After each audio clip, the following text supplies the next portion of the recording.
طريقة تغيير باسورد الواي فاي واخفاء الشبكة وتغيير اسم الشبكة. الراوتر اللي احنا هنتكلم عنه راوتر فودافون الجديد الفي دي اس ال موديل دي جي 8045 دي جي 8045. يعني الموديل ده لو موجود عندك وانت شركة اورنج او شركة فودافون او شركة وي او شركة اتصالات، فموديل الراوتر اللي موجود عندك موديل دي جي 8045 فهو الشرح ليك اللي انا عايز اوصله لك. طالما موديل الراوتر اقلبه كده في الظهر هتلاقي مكتوب عليه موديل دي جي 8045، فخلاص هو الشرح، لان الراوتر سيستم واحد ما بتفرقش بقى من شركه فودافون اتصالات واورنج ولا الكلام ده كله. تمام.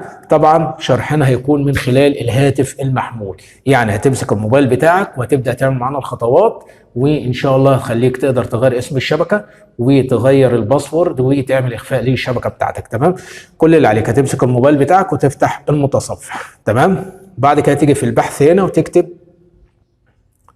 192.168.1.1 اللي هي النقطة أو البوينت. تمام. هنبدأ نقول ابدأ، هيبدأ يفتح معانا صفحة الراوتر بالشكل ده. تمام. هنا بيطلب مننا يوزر نيم والباسورد. اليوزر نيم والباسورد يمسك الراوتر بتاعك ويقلبه في الظهر هتلاقي حاجة اسمها يوزر نيم وباسورد، بتختلف من شركة لشركة. لو انت فودافون او اورنج او وي او اتصالات بتختلف من الشركة لشركة. ليه؟ عشان كل شركة بتحط السوفت وير بتاعها. فانت اقلب الراوتر كده هتلاقي اليوزر نيم والباسورد موجودين في ظهر الراوتر، هنكتبهم نرجع لكم تاني. بعد ما كتبنا اليوزر نيم والباسورد اللي هم في ظهر الراوتر هنقول لوج ان، هيبدا يفتح معايا بالشكل اللي انتوا شايفينه ده. تمام. هنيجي عند الخيار الثالث من ناحيه الشمال، يعني اول واحد على الشمال اهو هوم، بعد كده انترنت، بعد كده هوم نتورك.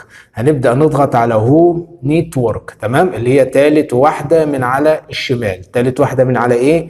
ثالث واحده من على الشمال اللي هي هوم نتورك، اللي هي دي يا شباب اهيت هوم نتورك. هنضغط عليها. بعد كده هنختار حاجه اسمها WLAN settings اللي هي اخر خيار. WLAN settings، عفوا الخيار اللي قبل الاخير. الخيار اللي قبل الاخير هتلاقي حاجه اسمها WLAN settings اللي هو ده يا شباب اهو. هنبدا نضغط عليه هيبدا يفتح لنا الصفحه دي. هنختار حاجه اسمها WLAN encryption اللي هو اول خيار اهو زي ما انتم شايفين اهوت. تمام. انا بكبر لكم طبعا عشان تشوفوا كويس اهي WLAN encryption. هنضغط عليها. بعد كده هنيجي هنا طبعا جايب لي SSID اسمها احمد، اسم الشبكه بتاعتي اسمها احمد. انا هغيرها من احمد مثلا هخليها علي.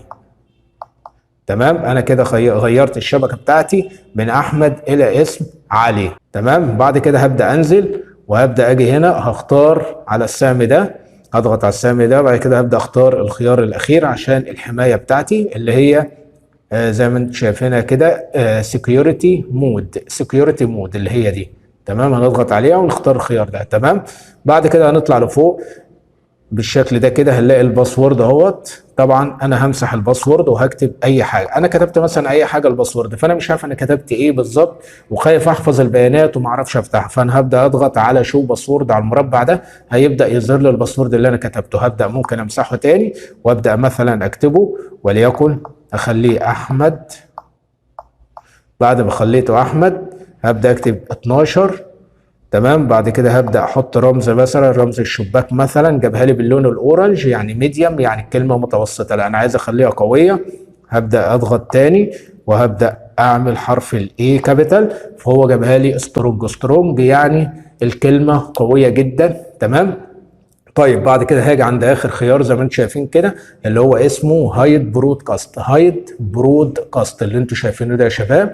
هايد برودكاست قدامه مربع، المربع ده لو انا ضغطت عليه كده، لو انا ضغطت على المربع كده فخلاص كده هو عمل لي اخفاء لشبكه الواي فاي. طب انا عايز اظهر شبكه الواي فاي هشيل المربع بالشكل كده. شلت المربع فخلاص كده شبكه الواي فاي ظاهره لاي حد. تمام. طب انا عايز اعمل بقى اخفاء لشبكه الواي فاي للمره الثانيه، هبدا اروح محدد على المربع. يبقى انا كده هايد برودكاست حددت عليه علامه المربع ديت. تمام. وكده انا عملت اخفاء لشبكه الواي فاي. تمام. هايد برودكاست يا شباب، هايد برودكاست، انا بكرر الكلمه دي كتير قوي. هايد برودكاست حددت على علامه المربع، يبقى انا كده عملت اخفاء لشبكه الواي فاي. تمام. بعد كده هضغط على سيف.